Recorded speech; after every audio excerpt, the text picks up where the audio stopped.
warahmatullahi wabarakatuh. Baiklah, langsung saja saya akan menyampaikan materi yang pertama, yaitu mengenai pengantar studi Al-Quran.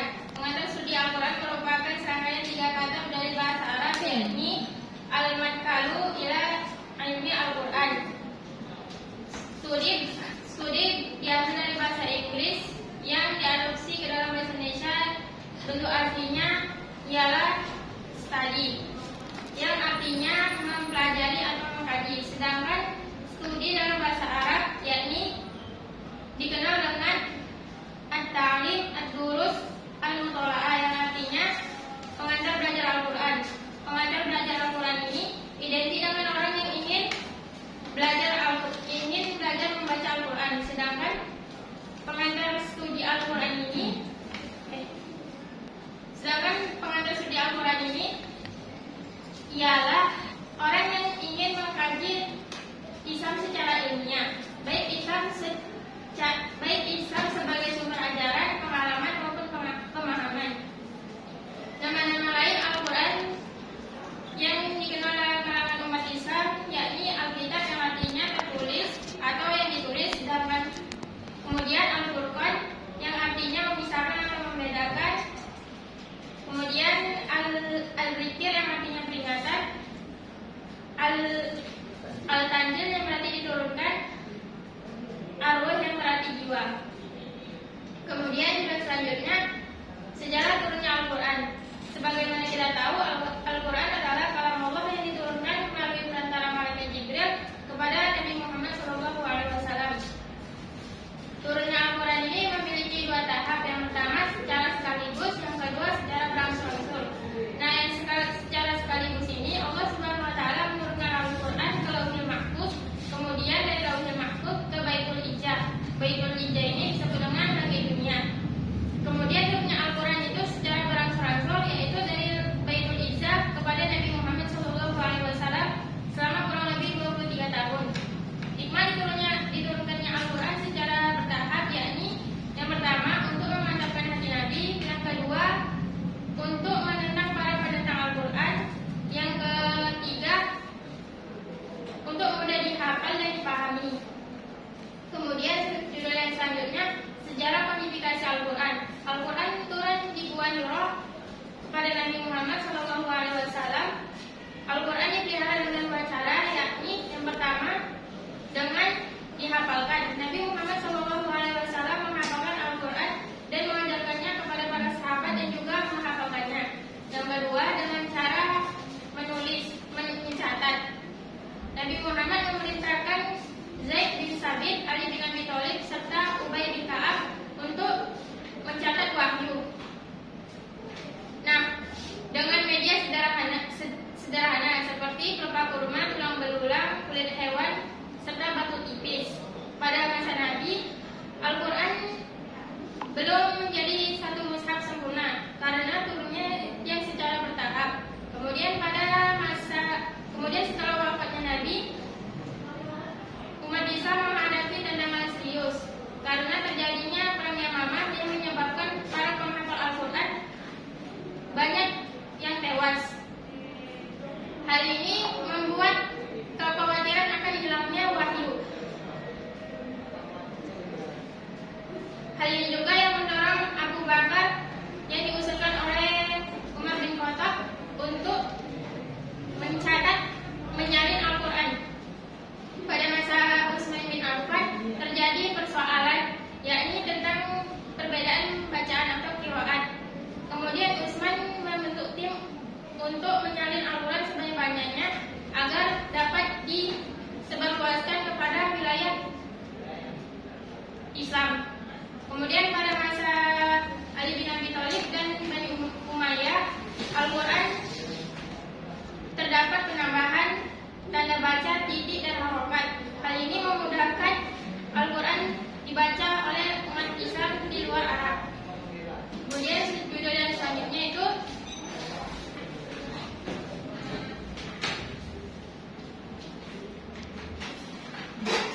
Al-Quran sumber petunjuk dalam kehidupan umat Islam.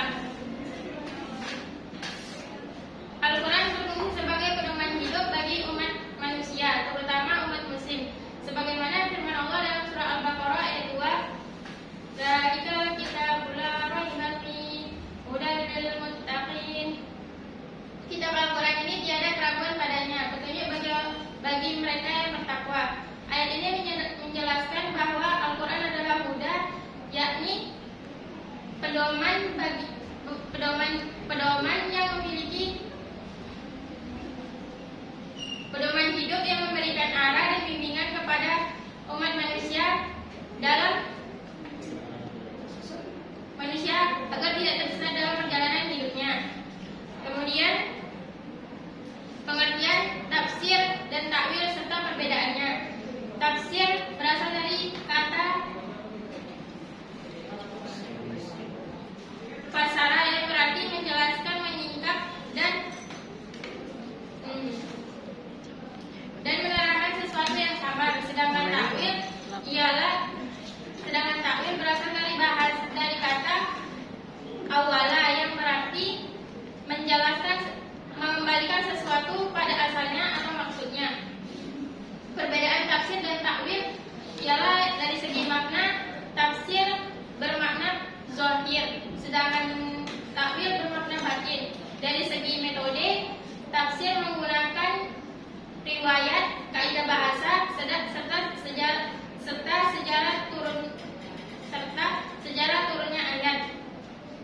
Kalau takwil menggunakan pendekatan rasional,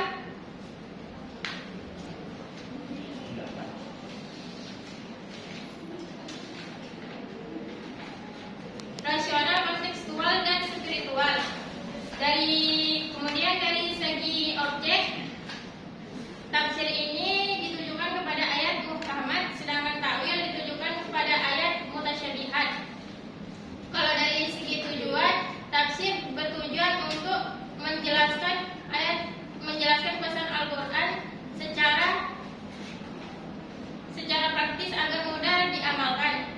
Sedangkan takwil ini untuk menjaga kemurnian akidah.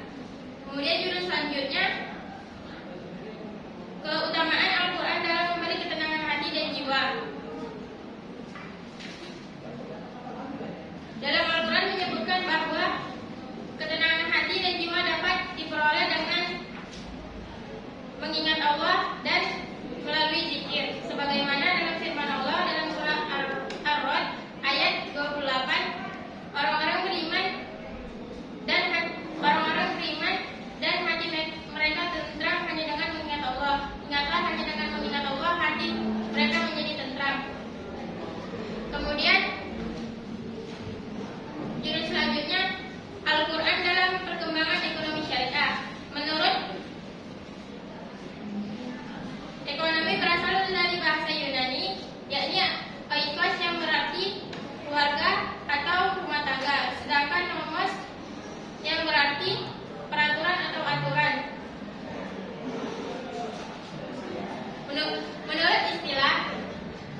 Menurut istilah yakni manajemen rumah tangga atau peraturan rumah tangga. Prinsip-prinsip ekonomi syariah, yang pertama ada keadilan, yang kedua keseimbangan, yang ketiga kesejahteraan. Kemudian kemudian judul selanjutnya, maqasid syariah sebagai landasan ekonomi Islam dalam meningkatkan kesejahteraan.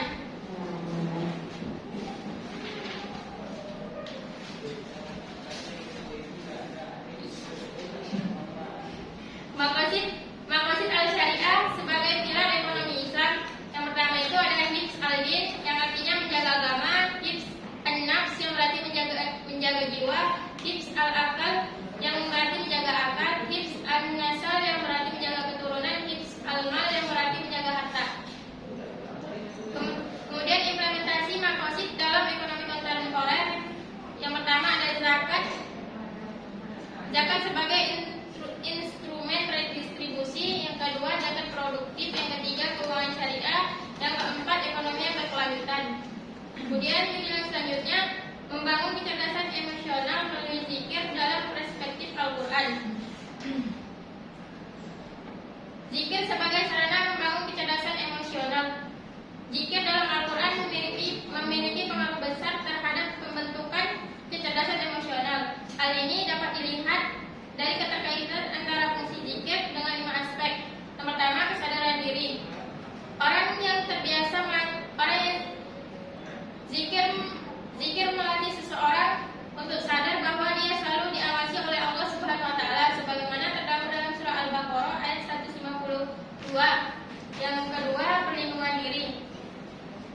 Orang yang membiasakan zikir, hatinya akan tenang, sebagaimana terdapat dalam surah Ar-Ra'd ayat 28. Kemudian motivasi.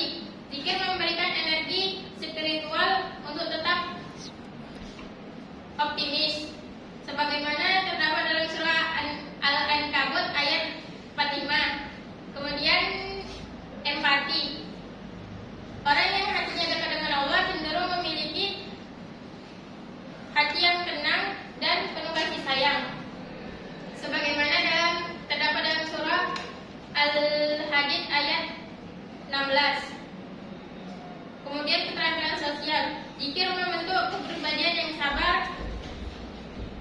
rendah hati, dan penuh syukur. Hal ini membuat orang mudah untuk melakukan hubungan sosial. Itulah materi yang telah dibawakan oleh Cindy. Selanjutnya kami diskusi dan jawab. Jika ada teman-teman yang ingin bertanya, ini Bagaimana proses turunnya ayat Al-Quran? Proses turunnya ayat Al-Quran itu ada dua tahap. Yang pertama secara sekaligus, yang kedua secara berangsur-angsur. Dan secara sekaligus ini Allah menurunkan Al-Quran ke Lauhil Mahfuz, baru ke Baitul Izzah. Baitul Izzah ini langit dunia. Kemudian yang secara bertahap ini Allah Subhanahu wa taala menurunkan Al-Quran kepada Nabi Muhammad kurang lebih 23 tahun. Mungkin itu saja dari saya. Assalamualaikum warahmatullahi wabarakatuh.